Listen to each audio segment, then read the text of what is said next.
Hi, and this episode of Vantage Point is specially recorded from the Asia-Pacific Roundtable 2012, taking place at the Intercontinental Hotel in Kuala Lumpur. Now, for this episode, our focus will be on China. China's phenomenal growth has been the focal point in recent years, more so lately, and especially in parts of the world whereby Southeast Asia remains as one of the few regions in the world still maintaining a robust growth despite the global economic uncertainties. So let's take a look at how China is looking at the security issue from China's perspective, and how does China plan to work with the regional powers that is ASEAN, taking into account these US influence, looking to deepen ties and influence in this part of the world as well. And for that, I'd like to thank Ambassador Tong Xiaoling. She is the Chinese ambassador to ASEAN. So let's just begin with the big issue that is drawing worldwide attention at the moment, which is the territorial dispute at the Hwang Island, or the Scarborough Shoal. You have mentioned in your presentation earlier that China's policy is non-confrontational, non-assertive, and you have mentioned there is no dispute at all in regards to this issue. Can you just walk us through and clarify this? What is China's stand on this? China has indisputable sovereignty over Hwang Island. Hwang Island is an inherent territory of China's. China is the first country to name, to find Hwang Island, even back in the 13th and 14th century. And even in the beginning of the 20th century, we have begun to draw maps which have included Hwang Island in China's territory. And in the 19th centuries, there were two international treaties stipulating the limit, the territory limit of the Philippines, and also one treaty in the 1930s, which is also stipulated the territory limit of the scope of the Philippines, that Hwang Island is outside of Philippine territory. And not until 1997, the Philippine government has never claimed the sovereignty over Hwang Island. The Philippine side has never ever challenged the sovereignty of China over Hwang Island. It is only after 1997 that the Philippines has begun claiming that Hwang Island is the Philippines. Their excuse or their reason was they based this claim on the reason that because of the international treaties or laws, especially the UNCLOS, we have the clauses in UNCLOS that countries surrounding the sea areas can claim for economic zones and continental shelves. And they have also maritime jurisdiction over certain areas of the waters. However, the UNCLOS, the United Nations Convention on the Law of the Sea, does not regulate the sovereignty issues between or among countries, because it is the basic principle that land rules over the sea, which means if you have a land, if you have territory sovereignty over land, then you can claim all the rights and interests by way of UNCLOS. UNCLOS preface states very clearly that without prejudice to the current sovereignty over territories of the member countries and member states, that this UNCLOS is set to regulate a maritime order in international waters. There is a mix of legal and historical claims in regards to islands, not only Hwang Yang but also Spratly and the Paracel. For example, Vietnam has also made claims that they have been in Paracel since the 17th century, and China's claim has gone back to over 2,000 years.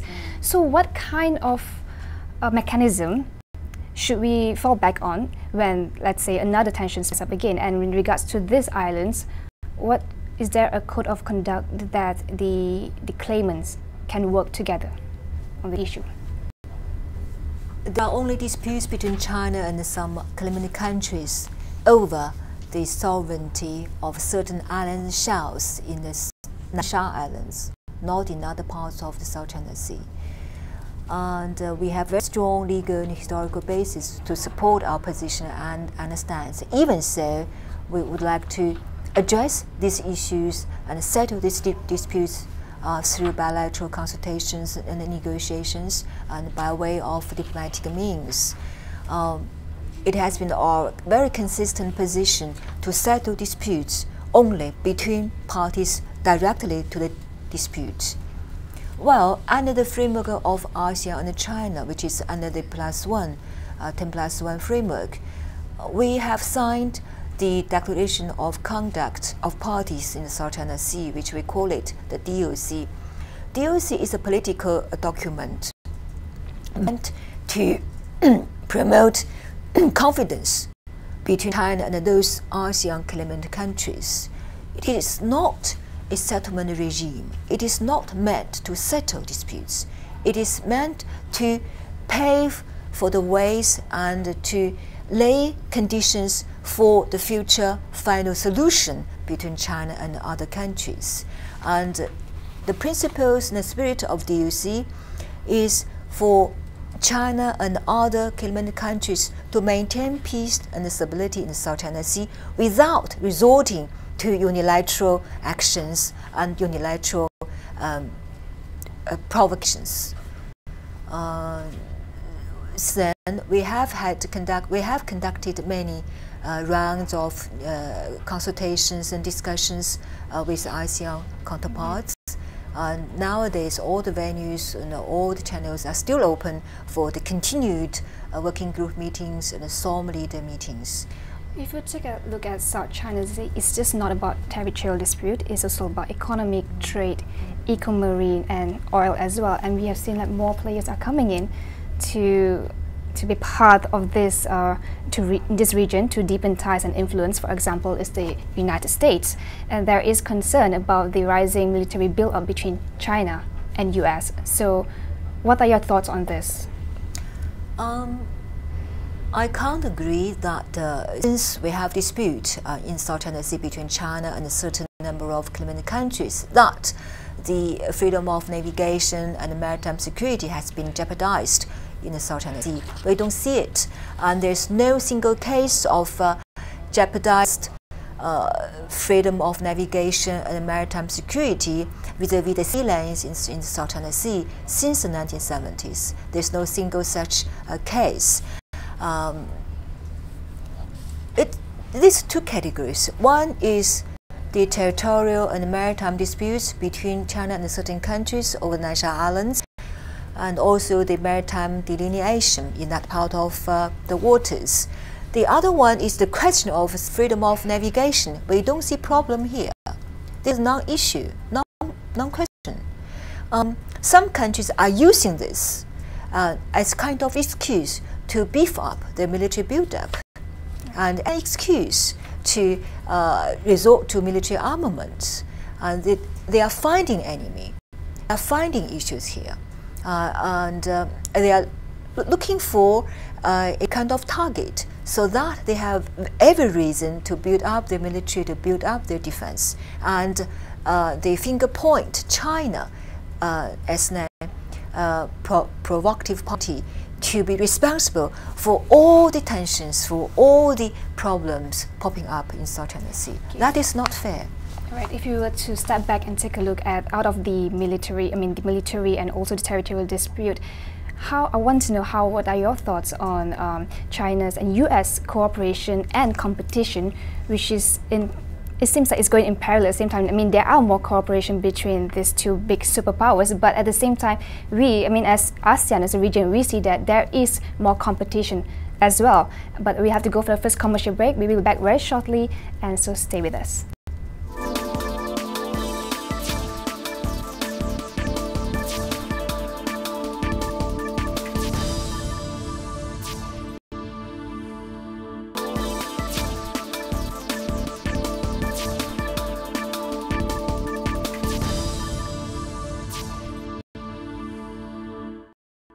Now, if you take a look at China, has been growing phenomenal rate in terms of economic and also in terms of influence as well.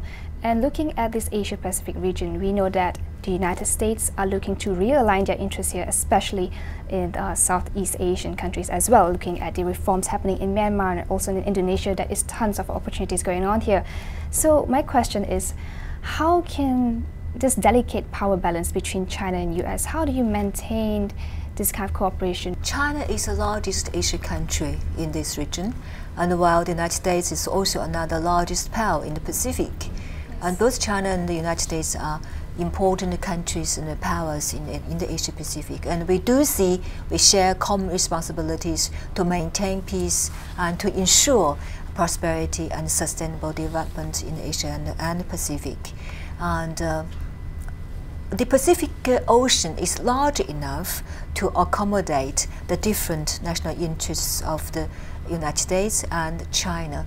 And we have to admit that there are differences in each other's national interests and in each other's views towards our own national interests. However, being the largest powers, the two largest powers in the world, we have responsibilities to work together, to cooperate together, and to collaborate together, and to coordinate well between the two sides to maintain and to provide sort of trust and confidence for other countries in Asia Pacific, so that they don't have to take sides.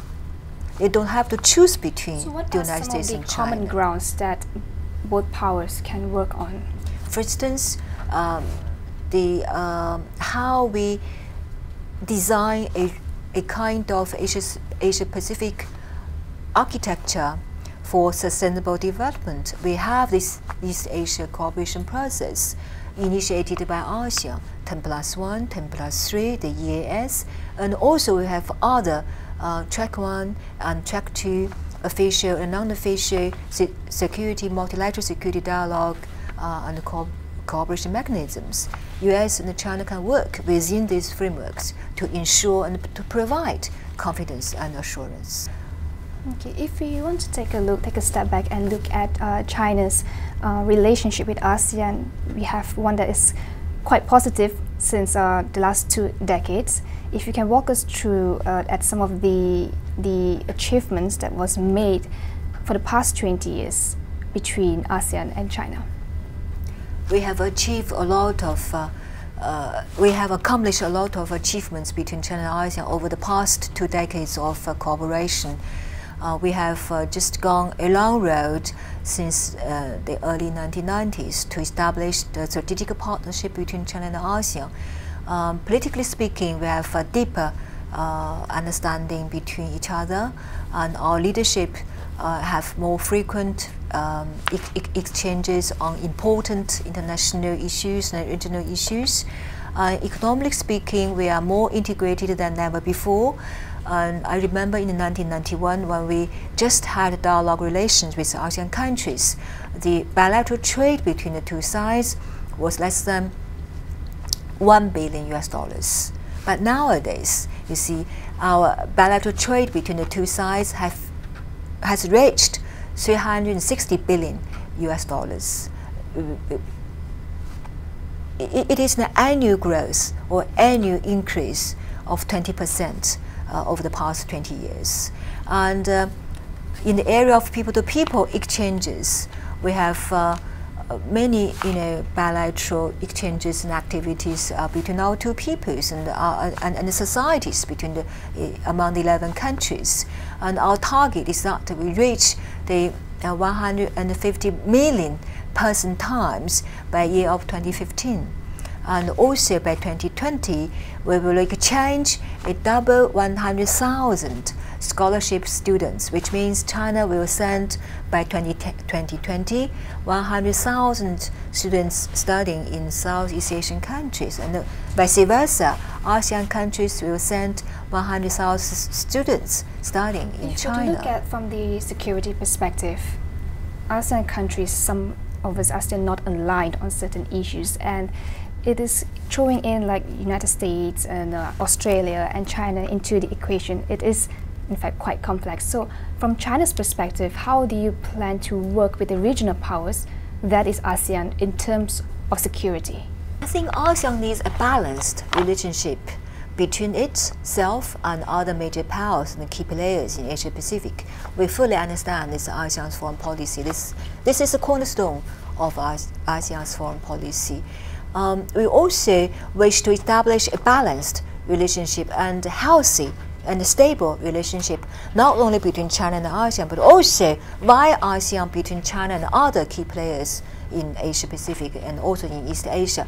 All those multilateral fora provided and initiated by ASEAN +1 +3 years and ADM Plus are good venues and platforms for China and the United States, India, Australia, Japan, ROK to accommodate each other's interests, to nurture deeper mutual understanding between themselves and among themselves. You have mentioned a lot about building common interests among ASEAN and also other big players. But what are your thoughts on some of the challenges, the constraints that perhaps ASEAN is still facing in regards to that? I think both China and ASEAN are facing the same challenges of sustainable development and keeping to raise the living standards of our peoples, and especially against the background of international financial crisis since 2008, and also against the backdrop of the ever-changing international landscape in Asia Pacific. I know that the ASEAN would like to be in the driver's seat for the foreseeable future and would like to take a leading role in East Asia cooperation, while ASEAN is also striving for its own community building by year 2015. So how ASEAN will combine its own goals and visions with that of China's and with that of other East Asia countries, so that the East Asia cooperation process will also benefit for ASEAN in terms of its community building and benefit for China on China's economic and social development by 2020. That because we are striving for a comprehensive, better off socialist country by the year of 2020. And ASEAN will have to abide by its ASEAN way of mutual understanding, mutual respect, and consensus making, and also your non-aligned policy towards the other part of the world. By accommodating the different national interests and the various divergent interests of developed countries in Asia Pacific, I do see ASEAN has a bigger role to play in the future, and it has been China's consistent policy to support ASEAN's primacy, ASEAN's driving force role in pushing forward East Asia community building.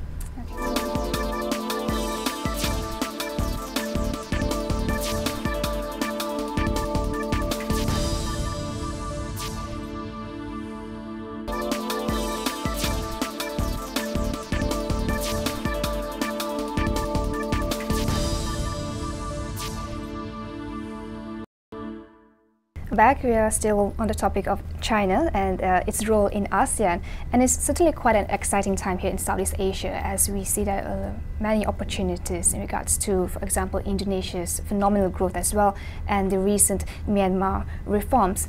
But at the same time, we are also facing increasingly complex problems, non-traditional threats like epidemics, diseases, natural disasters, tsunami and earthquakes.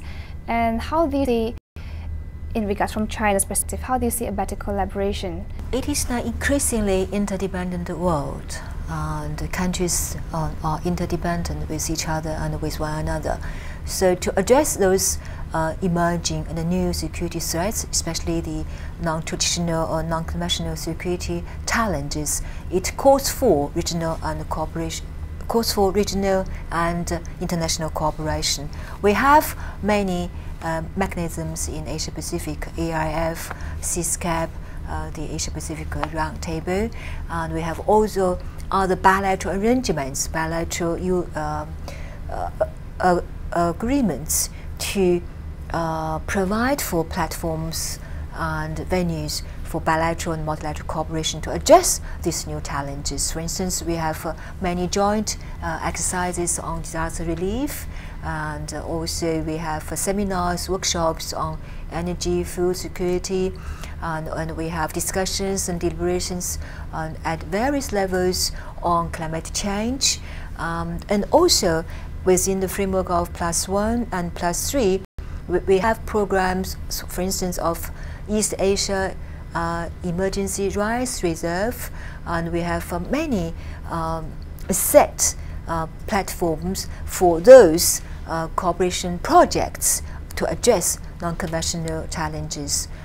If we were to take a look at the happenings in this region, one of it, like I mentioned earlier, is Myanmar, and we know that China has been a formidable partner and economic trade partner from the very beginning. And if I may go back to US, it seems to be approaching Myanmar as well with the recent Hillary Clinton visit to Myanmar.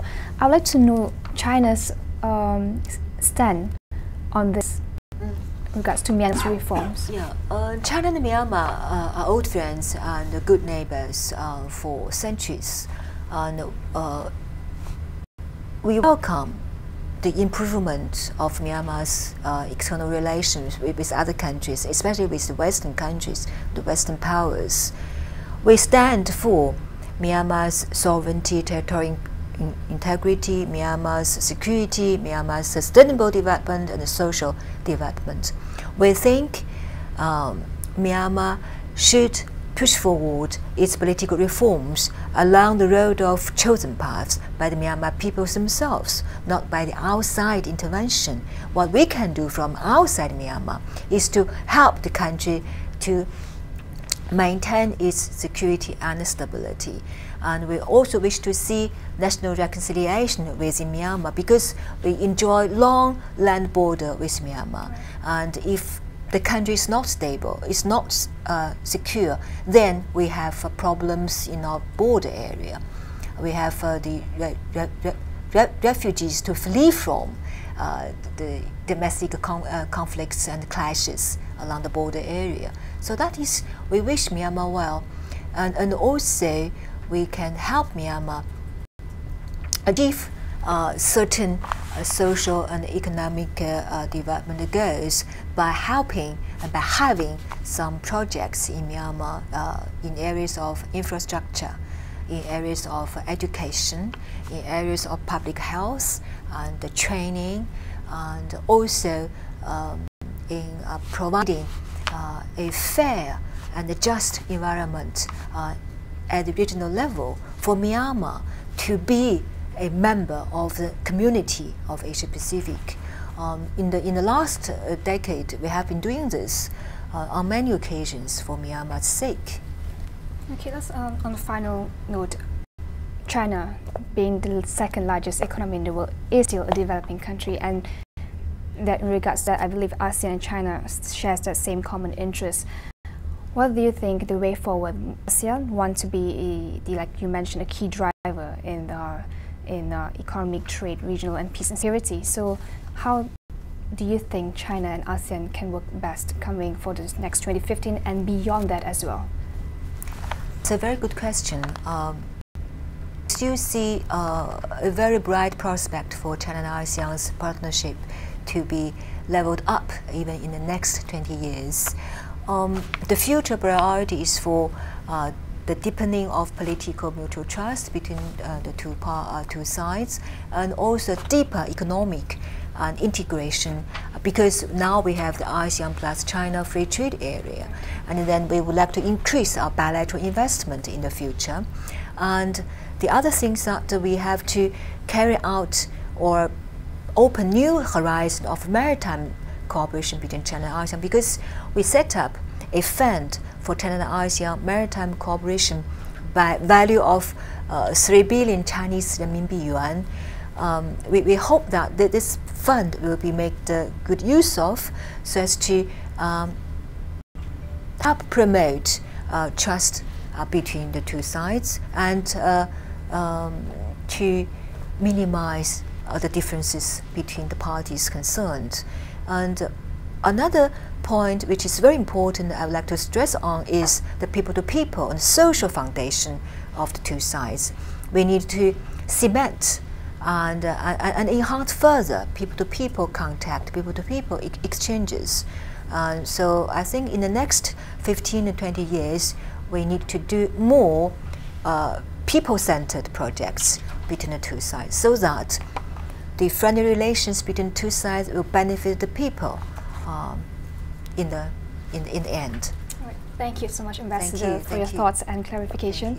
And I'd like to thank ISIS Malaysia and ISIS ASEAN, as well as Intercontinental Hotel in Kuala Lumpur, for hosting us today. And thank you for watching.